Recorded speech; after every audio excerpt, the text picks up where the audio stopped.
बच्चों, good morning students.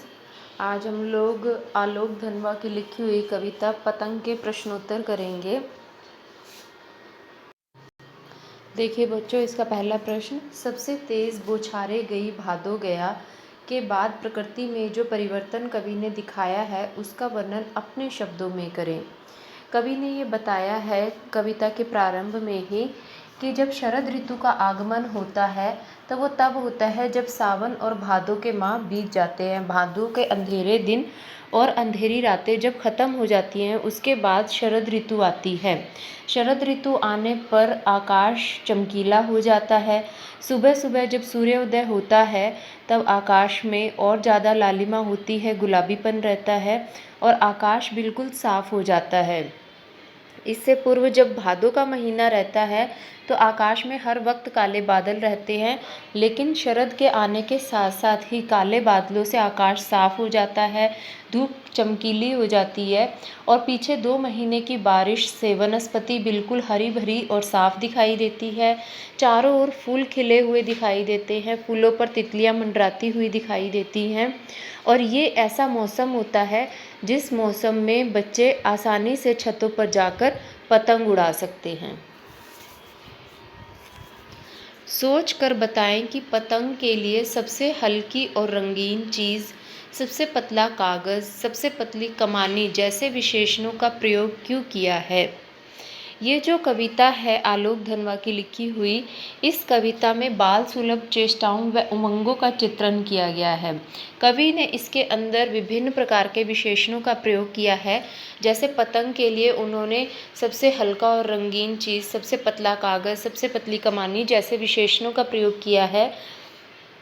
इसका प्रयोग कवि ने इसलिए किया है ताकि वो बच्चों के साथ इसका साम्य जोड़ सके। बच्चे भी ऐसे ही, बच्चों की जो दुनिया होती है वो बहुत रंग बिरंगी होती है। बच्चे हल्के फुल्के होते हैं और वो पतले से होते हैं, दुबले पतले होते हैं। तो उनके साथ पतंग को जोड़ने के लिए, क्योंकि बारिश की एक नन्ही सी बूंद भी पतंग के कागज़ को गला देती है। मानव के द्वारा निर्मित जितनी भी चीज़ें आकाश में उड़ती हैं उसमें सबसे हल्का और सबसे पतला यदि कोई चीज़ है तो वो पतंग है। तो बच्चों के साथ और बच्चों की उमंगों और चेष्टाओं को इसके साथ भली भांति अभिव्यक्त करने के लिए कवि ने इस तरह के विशेषणों का प्रयोग किया है। बिंब स्पष्ट करें। बच्चों, ये आपका बहुत ही इम्पोर्टेंट क्वेश्चन है।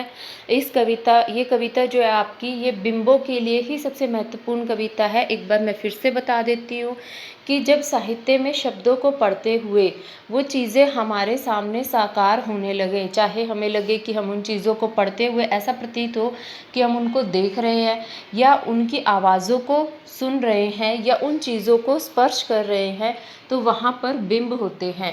बिंब 3 तरह के होते हैं, दृश्य बिंब, श्रव्य बिंब और स्पर्श बिंब। अब देखिए, सबसे तेज बौछारे गई भादो गया, सवेरा हुआ खरगोश की आंखों जैसा लाल सवेरा। शरद आया पुलों को पार करते हुए, अपनी नई चमकीली साइकिल तेज चलाते हुए, घंटी बजाते हुए जोर जोर से, चमकीले इशारों से बुलाते हुए और आकाश को इतना मुलायम बनाते हुए कि पतंग ऊपर उड़ सके। तो यहाँ पहली ही लाइन में सबसे तेज़ बौछारें, हम सब ने अपने जीवन काल में बहुत बार बारिश की तेज़ बौछारें देखी है। तो इसलिए जब हम ये पढ़ते हैं तो उसी वक्त हमारे सामने तेज़ बौछारों का दृश्य साकार होता है, इसलिए यहाँ पर दृश्य बिंब होगा। उसके बाद सवेरा हुआ। हम लोग जब प्रातःकाल में उठते हैं, यदि थोड़ा हम जल्दी उठ जाते हैं तो हम आसमान को देखते हैं, सूर्योदय को देखते हैं, तो फिर से दृश्य बिंब। खरगोश की आंखों जैसा लाल सवेरा, यहाँ पर उपमा अलंकार तो है ही है। और अगर बिंब की बात करें तो खरगोश की आंखें गुलाबी होती हैं। हम लोगों ने प्रत्यक्ष रूप से भी खरगोश को देखा है, अगर प्रत्यक्ष रूप से नहीं देखा तो चित्रों में और कंप्यूटर पर, फिल्मों पर हमने बहुत बार ये सब देखा हुआ है। तो यहाँ पर फिर से दृश्य बिंब। शरद आया पुलों को पार करते हुए। अब शरद ऋतु है, यहाँ पर शरद ऋतु का मानवीकरण किया गया, उसको एक छोटे बच्चे के रूप में चित्रित किया गया है। शरद ऋतु पुल को पार करते हुए, हमने छोटे बच्चों को देखा है कि वो जब उनके पास कुछ नई चीज़ आती है तो वो उस उत्साह में, उमंग में अपने साथियों को दिखाने के लिए किस तरह से भागते हुए आते हैं, दृश्य बिंब। अपनी नई चमकीली साइकिल तेज चलाते हुए।